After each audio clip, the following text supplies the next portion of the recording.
जय हिंद विद्यार्थियों, कैसे हो आप लोग। दोस्तों, विधानसभा चुनाव 2023 के नतीजे कंप्लीट आ चुके हैं और उसके बारे में अपन चर्चा करने वाले हैं। वीडियो अंत तक जरूर देखें, बहुत कुछ खास अपन चर्चा करने वाले हैं। राजस्थान का कौन बनने वाला है मुख्यमंत्री, उसके बारे में डिस्कस करेंगे और इसके साथ साथ में राजस्थान में कौन सी जो पार्टी है कितनी सीटें में अपने कब्जे में ली है उसके बारे में भी चर्चा करने वाले हैं। तो नजर रखिए इस चुनावी चर्चा में। तो देखो, राजस्थान में भाजपा, कांग्रेस और अन्य तीन जो अपन यहां पर ये सेक्टर बनाए हैं उसमें अपन चर्चा करने वाले हैं। अच्छे से देखिए भाई, भाजपा ने इस 2023 के चुनाव में 115 सीटों पर अपना कब्जा किया है और वही 2018 में उन्होंने 73 सीटों पर कब्जा किया था। कितनी छलांग लगाकर सामने आई है, इसका क्या रीजन हो सकता है वो भी अपन चर्चा करने वाले हैं। कांग्रेस की जो सीटें हैं 69 सीटें आई है और वही सीटें 2018 में 99 शतक पूरा नहीं कर पाई कांग्रेस, 99 सीट आई थी। और अन्य की मैं बात करूं तो 15 सीटें अन्य आई है और वही जब 2018 के चुनाव हुए उसमें 27 सीटें अन्य आई थी। मतलब अलग अलग जो दल थे उनकी जो सीटें आई थी वो आई थी कितनी, 27 सीटें आई थी जब 2018 विधानसभा चुनाव हुए। तो ये तो गणित था किसका, ये तो गणित था 2023 के जो चुनावी प्रक्रिया थी उसके थे, नतीजे आए थे उसके थे। 2018 की भी अपन ने बात की, कितना डिफरेंट चला है। 115 भाजपा ने कितना मतलब बदलाव किया है इस अपनी सीटों में, बहुत छलांग लगाकर 115 सीटों पर जा पहुंची है। एक तरफा माहौल काबिज किया है इस राजस्थान में। भाजपा की एक तरफा जो सीटें आई है देख के अचंभित हो गए लोग। मतलब इतनी सीटों की जो अपन ने पोल जो क्रिएट किया था वो नहीं हुआ, कि अपन कह रहे थे कि भाई 100 के आसपास सीटें लगभग आने वाली है भाजपा और कांग्रेस की, लेकिन भाजपा की जो छलांग थी बहुत ऊंची थी, 115। इसमें कई राज सामने आने वाले हैं। ये मोदी का कैसा फैक्टर चला इसमें, मोदी ने राजस्थान में किस किस क्षेत्रों में अपना कब्जा किया और कितनी जो सीटें लेने में अहमियत रखी है उसके बारे में अपन लास्ट में इसके बारे में चर्चा करने वाले हैं। तो देखिए कुछ खास चीजें अपन यहां पर देखेंगे।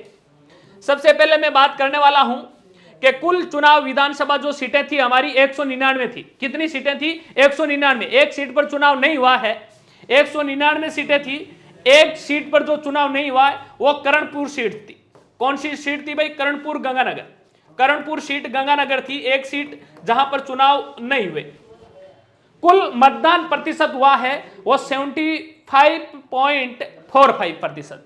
यह हमारा कुल मतदान प्रतिशत था राजस्थान का। अच्छे से देखना भाई, कुल मतदान प्रतिशत था 75.45। लोगों ने उत्सुकता के साथ मतदान दिया और मतदान लोकतंत्र का प्रमुख पार्ट है, अंग है, देना चाहिए। पुरुष मतदान का प्रतिशत 74 था और महिला मतदान भी कम नहीं, 74.75, मतलब ज्यादा था। देख लो, भारतीय जनता पार्टी ने 115 सीटें जीती है अभी मैंने बताया, और इंडियन नेशनल कांग्रेस ने 69, जिसमें मैं सीटों का, और देखो ये तो दोनों जो पार्टियां थी प्रमुख पार्टियां, और कौन कौन सी, भारत आदिवासी पार्टी की 3 सीटें आई। भारत आदिवासी जो पार्टी थी उसकी कितने सीटें आई, 3 सीटें आई है। और बहुजन समाज पार्टी की 2 सीटें आई। बहुजन समाज पार्टी की कितनी सीटें आई हैं, 2 सीटें आई हैं। राष्ट्रीय लोकदल 1 सीट और राष्ट्रीय लोकतांत्रिक पार्टी 1 सीट। आरएलपी की कितनी आई है, 1, और निर्दलीय इसमें कितने हैं, 8। कुल मिला के ये 15 सीटें थी। कुल मिला के कितनी सीटें थी, ये 15 सीटें थी जो अन्य में आ रही थी। ठीक है भाई, इसको अच्छे से देखना। आने वाले जो भी एग्जाम है उसके लिए रामबाण है। सबसे ज्यादा वोटों से जीतने वाली कौन थी, जीतने वाली दिया कुमारी। दिया कुमारी जी सबसे ज्यादा जीतने का अंतर 71,368 विद्याधर नगर से। कौन सी सीट से, विद्याधर नगर सीट से जीतने वाली कोई महिला दिया कुमारी 71,368 वोटों से विजय हुई। उसी के साथ मैं बात कर रहा हूं सबसे कम वोटों से जीतने वाले कौन है, हंसराज पटेल। हंसराज पटेल 321 वोटों के अंतर से जीत दर्ज की। कहां से आते हैं, कोटपुतली विधानसभा सीट से आते हैं।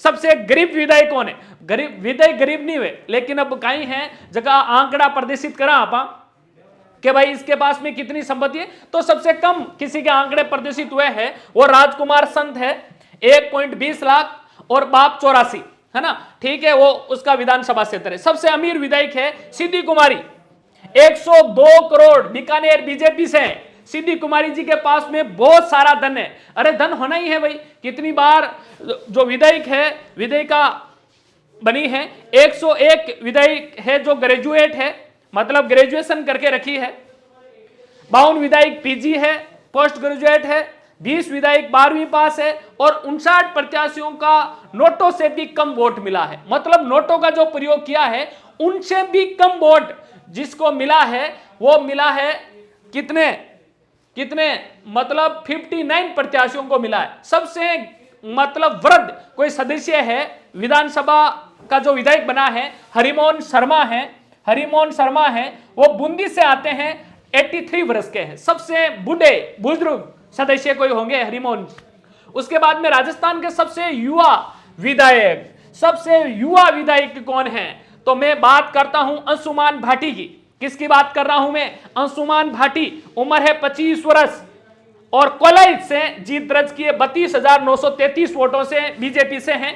उसी के साथ साथ मैं राजस्थान के पश्चिमी पार्ट का योद्धा जो रविंदर सिंह भाटी है उसकी बात कर रहा हूं, उम्र है 26 वर्ष, सियूस विधानसभा क्षेत्र है, जीत की 3,950 निर्दलीय पार्टी से। किससे? निर्दलीय। और रिकॉर्ड तोड़ मतलब निर्दलीय होते हुए भी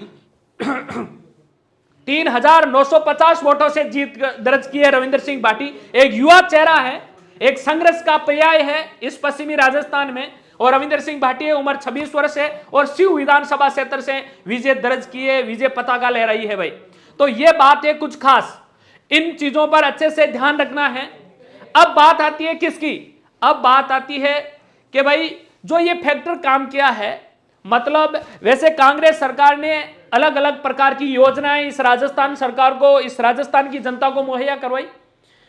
जय मतलब लास्ट में अभी हाल ही में मोबाइल जो महिलाओं को दिए, कई प्रकार की जैसे चिरंजीवी योजना है और भी कई प्रकार की योजनाओं से इस राजस्थान को सुशोभित किया। लेकिन वो फैक्टर अशोक गहलोत का काम नहीं चला है, क्योंकि एक बार बीजेपी एक और कांग्रेस, मतलब ये प्रक्रिया 5 साल बाद में चेंज होती रही है। राजस्थान का ये एक मतलब ये समझ लो कि राजस्थान में ये चलता आ रहा है, चलता आ रहा है, इसलिए ये काम नहीं किया फैक्टर। और जो ये जो चीजें हैं इस विधानसभा क्षेत्र 2023 की, ये चीजें आपको अच्छे से याद रखनी है। आने वाला जो भी एग्जाम होगा आपके लिए रामबाण औषधि है ये, इसको अच्छे से क्लियर करना।